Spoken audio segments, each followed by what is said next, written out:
He is one of the most daring individuals in the world of pop culture. He's known for performing most of his own stunts in his movies, including flying planes, jumping off mountains, scaling skyscrapers, and many other insane feats. His Mission Impossible movie franchise is iconic for many of these stunts.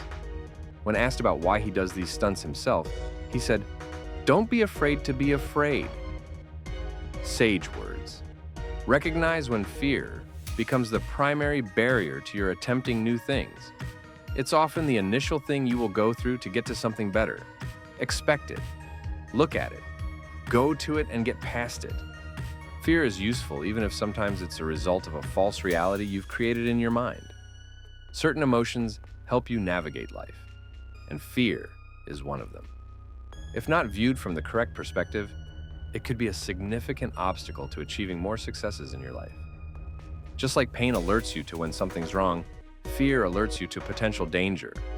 However, avoiding both fear and pain at all costs can result in lots of lost opportunities. Fear is a natural emotion. You're supposed to experience it in life on occasion. And so, it's not helpful to fear being afraid. It's just a reaction to encountering something unfamiliar or not yet mastered. Some of us are only motivated to avoid every situation that might cause us to fear. But that's a wrong approach to life. Fear should only indicate that you haven't mastered something as much as you could. Maybe you have a fear of public speaking. Fear will tell you that you haven't practiced enough times to be confident, so rehearse your speeches. But if you instead interpret your fear to mean that you're not a good public speaker and that you're not likely to become one, then what you've done is allow it to cripple you in that area of life forever. However, if you instead treat your fear as an indication of an area to improve, you allow yourself the opportunity to grow. It might even get to the point where you will have mastered the art of public speaking as a general category because of practicing speaking by giving so many talks. Your fear of socializing due to intense self-focus can also be overcome by going out and initiating non-high-stakes conversations with people. These are the kind of low-stakes conversations that don't need to go anywhere. You could become lifelong friends with the new people you speak with, but that doesn't have to be the only outcome of your conversations.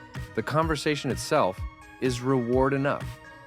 You don't always need an ulterior or superordinate motive. Not that making new friends is a bad motive to have, but just don't put so much pressure on your conversations. One thing we know about fear is that we human beings have a terrific track record of overcoming it. And so you can too, eventually. But while it's still with you, don't be so desperate to avoid it. That's where Tom Cruise's epic statement, "Don't be afraid to be afraid," comes in. Free yourself to do more things. Start that new business. Give that public talk about the subject you've researched for so long. Publish your novel and stop holding on to your manuscript. Talk to new people in that new city you've moved to. Just doing any of the things you've been afraid of is a win in and of itself. Remember that trying is success too. Therefore, the more tries, the more successes you've had. And so, I applaud you in advance for going after it.